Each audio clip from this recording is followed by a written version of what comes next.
aty amin'ny fikambanana samprenoporiasy dia tsotra. Vonona zay aty amin'ny OIT, vonona zay amin'ny BIT ifanoana aminareo. Fantatray fa tsy misy zavatra vita raha tsy misy fitaovana ahafahantsika fanampy. Tsy misy zavatra vita raha tsy misy fahavononana misy aminareo tsirairay. Fahavononana ataoko fananana zay, fampitaovana zay dia raha tsika mijery ataontsika mametimety tsy rahantsika miasa. Eto a dia rehefa manantena fa dia tsara ny fikarakarana ny vaovao rehetrarehetra mikasika ny fampajariana ny asa mendrika eto Madagasikara. Satria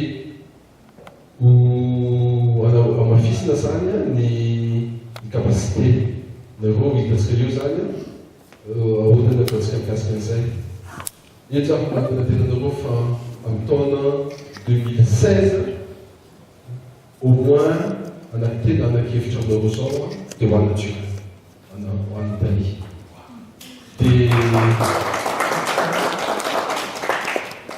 zava-dehibe no ahafahanareo makany satria raha tonga amin'ny Italie nareo dia fanerasera amin'ny journaliste hafa namanareo fa indrindra koa mba ahafahanareo mandalina bebe kokoa amin'ny reto objectif anankihevitra reto.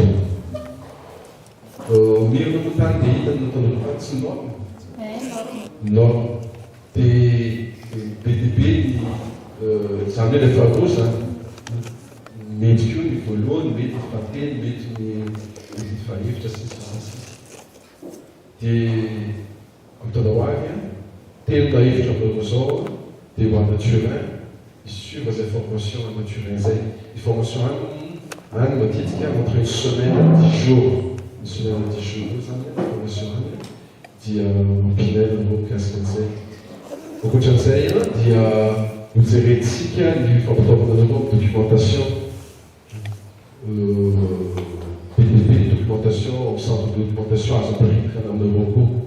Dia misy fandalinana kely fotsiny ataontsika satria tsy ho ary omenan'olona tsirairay izy fa mety alefantsika amin'ny point focal anankiray dia na point focal io zany no ifandraisanareo anatin'ny RG7 zany. Dia ankoatran'izay moa dia efa mazava transparence ny fomba fiarahantsika miasa eo amin'ny lafiny hoe ahoana ny efa misy mission officielle ohatran'izany. Io tsy hoe ka jerena tavan'olona ohatran'izao dia atao ohatran'izao na sisy zavatra procédure applicable amin'ilay rehetrarehetra le izy. Ka zay no lava zay no hela fa zay no foiko fa tsy maintsy nandalovana zay ahafahantsika mifanerasera mifankalala lehibe kokoa. Za dia farany mihitsy matetika ny anarana fotsiny no heniko tsy indraindray na ny feo no heniko fa zao dia mba hitako nareo dia afampampiasika tetatsika ka mankasitraka mankatetatsika rehetrarehetra dia mahavitasy lalana very ohatran'izay moa zao any Ambositra dia aoka zay zavatra rehetrarehetra mbola tsy vitatsika teto androany dia toizatsika mananana réseau, manana ny email, tsika manana telefona aza misalasala. Matetika za moa matetika tsy eto Antananarivo, tsy eto Madagasikara koa fa misy ny email. Ny email no fononeko locution